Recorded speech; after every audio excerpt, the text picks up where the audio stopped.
Good morning, everyone. Family, friends, business associates, colleagues. So glad to be greeting you. I trust you had a wonderful weekend. If you should come across this message, please don't forget to leave us a love out, like a love out and a thumbs up to encourage us to continue to do so. My daily nugget for today, I really want to talk about on your behalf. You know, while we're all striving to be independent and self-sufficient, it's quite amazing how much things gets done on our behalf.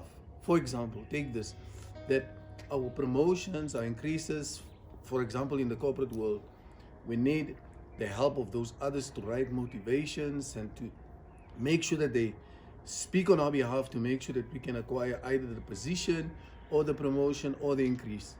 We also need favors when we are doing business. We need people to speak on our behalf to allow us to land those businesses. And I'm starting to realize that if you live a life where you act like you need no one in your life, you will find yourself in a situation where people need to speak on your behalf and then they won't speak on your behalf. People that I've seen that is the most powerful in most organizations is the assistants, the personal assistants. They are the most powerful people. If they feel like you are just trying to ignore them and belittle them, you'll end up seeing them not speak on your behalf. The most important question I have for you today is not who will speak on your behalf, but on whose behalf are you speaking? I've seen people throw people under the bus simply because it's not part of the common theme, common trend. And so they wouldn't speak on that person's behalf. And so I want to stir you today that you need to know that people need to speak on your behalf and you need to speak on other people's behalf. Sometimes you put in a position to speak on the behalf of other people.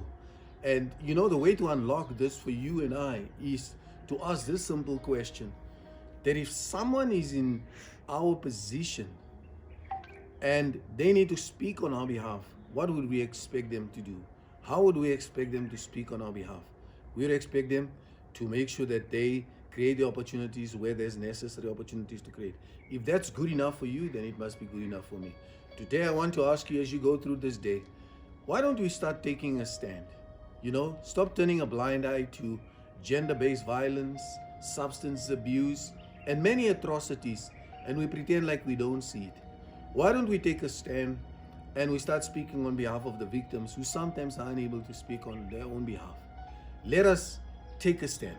Identify who you need to stand for and on whose behalf you need to stand for. God bless you. Our manna from heaven comes from the book of Hebrews, chapter 10, verses 1 to 8. Isn't it good to know that we are finished with the book, with chapter 9 yesterday? We were so long with chapter 9.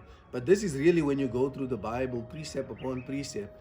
And what we discovered up and until now, we discovered Jesus, his appointment, his legitimacy. We discovered him as a high priest, as a mediator. We had discovered Melchizedek. We had discovered in chapter 9, we went through the detail of the tabernacle. And what chapter 10 now tells us is that the law and everything, that all these rituals were only a shadow of what God has in store for us. And what it actually says is that, there's no remission, there's no forgiveness of sin without the shedding of blood. And unfortunately, you and I could not die. God would not intend for us to die because that would just defeat his purpose. That's why Jesus died on our behalf.